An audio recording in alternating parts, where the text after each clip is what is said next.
2019년 3월 4일 기해년 병인월 경자일 오늘의 운세 사주악관입니다. 어떤 사주풀이 책에서 읽은 내용입니다. 스승과 제자의 대화가 나옵니다. 스승에게 전화가 걸려왔습니다.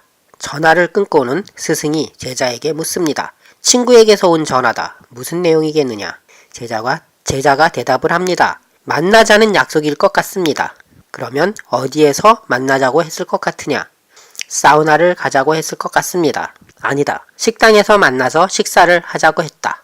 이 대화 내용만 봐서는 스승과 제자라면 이 정도는 제자가 스승의 행동을 예측할 수 있지 않을까 싶습니다. 굳이 사주풀이가 아니더라도 오래 알아온 사이라면 스승의 친구도 제자는 알 것이고 스승이 친구를 만나면 사우나도 가더라 정도는 그냥 예측할 수가 있을 것이라는 겁니다. 그런 상태에서 사주풀이로 오늘의 운세를 살펴보고 스승의 사주팔자에 접목을 시켜보면 물이 나오고 인연이 나오고 그렇다면 만나서 사우나 가겠구나 할 수도 있는 것입니다. 그런데 변수가 끼어들었습니다. 식당이라는 것입니다.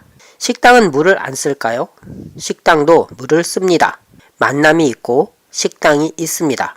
그렇다면 제자는 친구분과 만나서 식당을 갈 것 같습니다 라고 말해도 됐을 텐데 사우나를 더 확실하게 생각했다는 것이겠습니다. 아마도 오늘의 운세에서는 불을 발견할 수 없었던 것 같습니다.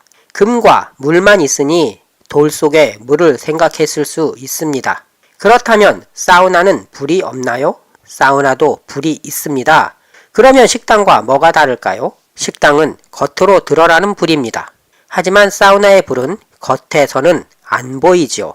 이 차이가 식당이냐 사우나냐를 구분 지은 것이겠습니다. 결국 이날은 식당 문이 닫혀서 스승과 스승의 친구는 사우나로 갔다는 것으로 내용은 끝을 맺습니다.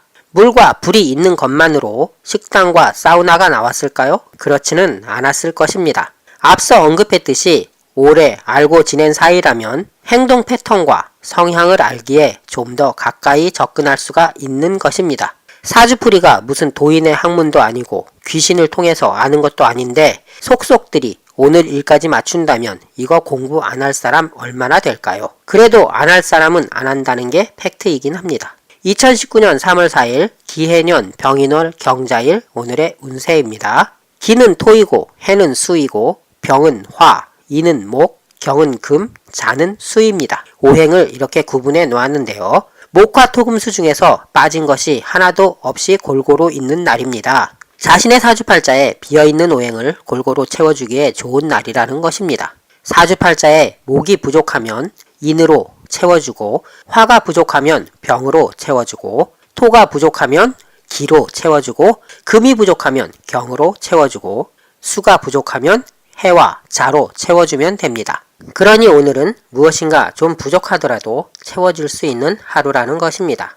오늘의 운세를 잘 살려서 부족한 것을 채우는 하루가 되셨으면 좋겠습니다. 2019년 3월 4일 기해년 병인월 경자일 오늘의 운세 사주악관이었습니다. 감사합니다.